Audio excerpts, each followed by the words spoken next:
হ্যাঁ লাগছে বাবা? লাগছে তো একটুখানি। একটুখানি লাগছে না? এই যে সিদ্ধার্থকে বলেছি এইভাবে একটু বস, তো এইভাবে একটু বসানোর চেষ্টা করছি। তো বসানোর দরকার ছিল দেয়ালের দিকে, দেয়ালের দিকে বসাতে হবে, আর তাহলে পড়ে যাওয়ার ওর ভয় থাকবে না। আর এদের বেশিরভাগ ভয় থাকে, এদের বেশিরভাগ পড়ে যাওয়ার ভয় থাকে। তো দেয়ালের দিকে বসালে পরে ভয়টা থাকবে না। তো এই যে এইভাবে একটু বসিয়েছি। মেন হচ্ছে সিদ্ধার্থর কিন্তু ব্যায়াম করার কোনো ইচ্ছাই নেই, ব্যায়াম করার কথা বললেই রাগ হয়। ওই দেখো চোখ মুখ করেছে কেমন, দেখেছো? হ্যাঁ।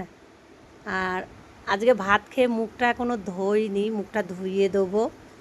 আর এই যে সিদ্ধার্থর একটা মামা এসেছে, ও ধরে রেখেছে ওকে।